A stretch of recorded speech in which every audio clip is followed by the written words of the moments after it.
Glory to Jesus Christ.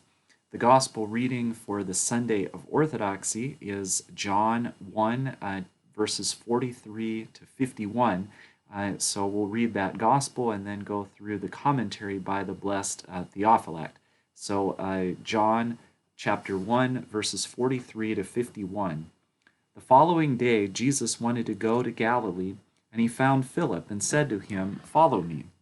Now Philip was from Bethsaida, the city of Andrew and Peter. Philip found Nathanael and said to him, "We have found him of whom Moses in the law and also the prophets wrote, Jesus of Nazareth, the son of Joseph." And Nathanael said to him, "Can anything good come out of Nazareth?" Philip said to him, "Come and see." Jesus saw Nathanael coming toward him and said of him, "Behold, an Israelite indeed, in whom is no deceit." Nathanael said to him, "How do you know me?" Jesus answered and said to him, "Before Philip called you when you were under the fig tree, I saw you." Nathanael answered and said to him, "Rabbi, you are the Son of God, you are the King of Israel." Jesus answered and said to him, "Because I said to you, I saw you under the fig tree, do you believe? You will see greater things than these." And he said to him, "Most assuredly I say to you, hereafter you shall see heaven open, and the angels of God ascending and descending upon the Son of Man." So from Theophylact, we read first verses 43 to 45. The following day, Jesus wanted to go to Galilee, and he found Philip and said to him, "Follow me." Now Philip was from Bethsaida, the city of Andrew and Peter. Philip found Nathanael and said to him, "We have found him of whom Moses in the law and also the prophets wrote, Jesus of Nazareth, the son of Joseph." And Theophylact writes, Andrew, by listening to the forerunner, and Peter to Andrew, both followed Christ. But Philip, without the prompting of another, obeyed as soon as Jesus said to him, "Follow me." How was he convinced instantaneously? First of all, the voice of the Lord stung his soul with love. The Lord's voice was unlike any other. In the worthy, it sounds straightway enkindled a burning love for Christ. As Cleopas and the other disciple on the road to Emmaus said, "Did not our heart burn within us while he talked with us by the way?" Furthermore, Philip had pondered earnestly within his heart and continually studied the books of Moses and was always waiting for the coming of the Christ. Therefore, as soon as he saw him, he recognized Jesus as the Messiah. This is why he said, "We have found Jesus," which shows that he was already seeking him. Perhaps he had learned something about Christ from Andrew and Peter. Because they were all from the same city, it is likely that they had talked together and discussed the Lord.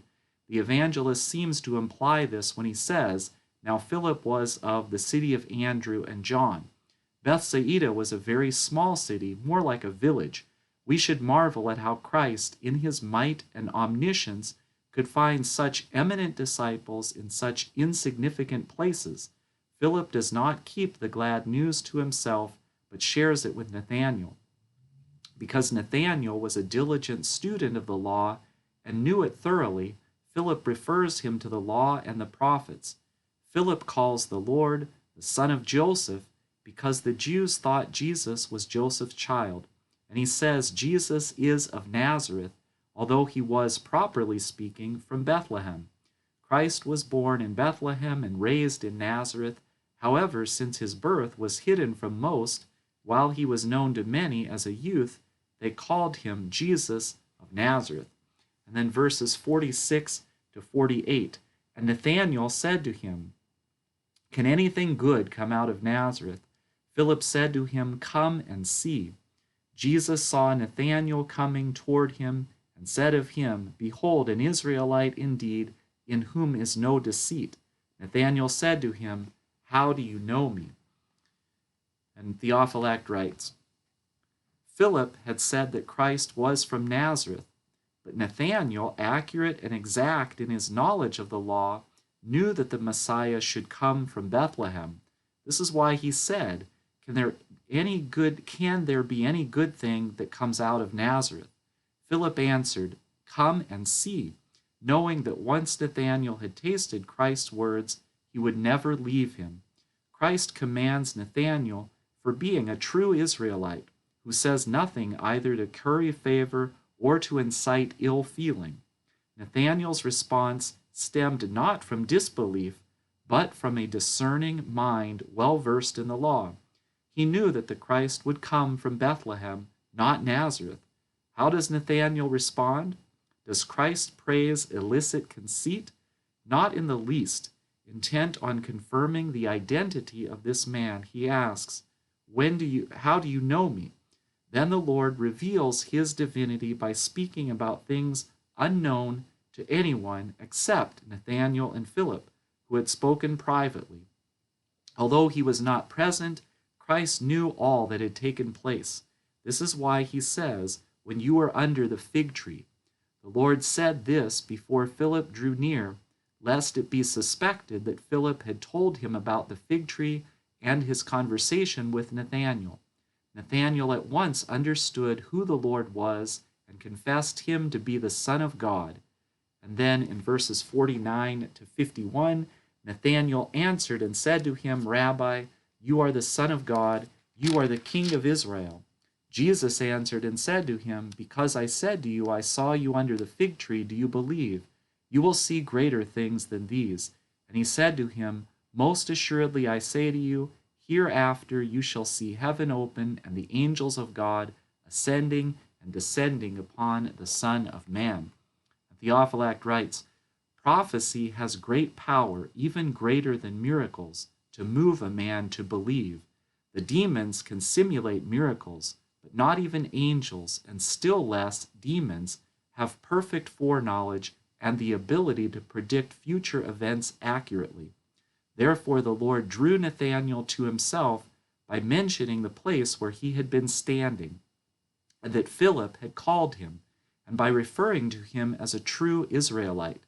Hearing this, Nathanael sensed the greatness of the Lord and confessed him to be the Son of God. Yet the meaning of his confession was not the same as Peter's, although both men used the same words. See Matthew chapter 16, verses 16 to 18. Peter meant that Jesus is the true God. Therefore the Lord blessed Peter and entrusted the church to him. But Nathanael merely confesses Jesus to be a man who by grace and his own virtue has been adopted as a son of God. This is clear from what he says next. "You are the King of Israel." Do you see? Nathanael has not yet attained perfect knowledge of the true divinity of the only begotten. He believes in him as a man loved by God and as the King of Israel. If he had known Jesus to be truly God, Nathanael would not have called him the King of Israel, but the King of all. Therefore the Lord does not bless him as he did Peter, but corrects him and leads his thoughts upward to comprehend something of his divinity. "You shall see," he says, "the angels of God ascending and descending upon the Son of Man." He means, do not understand me to be merely a man, but rather the master of the angels. He whom the angels serve cannot be a mere man, but must be true God. What Christ predicted did in fact take place at his crucifixion and ascension. As his passion approached, an angel from heaven strengthened him. At his tomb, and again at his ascension, angels were present, as Luke relates. Some understand the fig tree to represent the law. Like the fig tree, the law bears sweet fruit, but the fruit is hard to get at, covered over as though with tough leaves, by the harshness and difficulty of its regulations. They say that the Lord saw Nathanael, that is, looked down graciously upon him and knew his thoughts, while he was still under the law. If it pleases you, O reader, consider this interpretation. The Lord saw Nathanael under the fig tree, that is, under the law, or immersed in the law, searching out its depths. If he had not been searching out the depths of the law, the eyes of the Lord would not have been upon him. The Lord then went forth into a place sunk low, our fallen human nature, for Galilee means rolling down. There the lover of man saw us under the fig tree, indulging in the fruits of sin, whose sweetness conceals the bitter regrets and punishment which follow their consumption.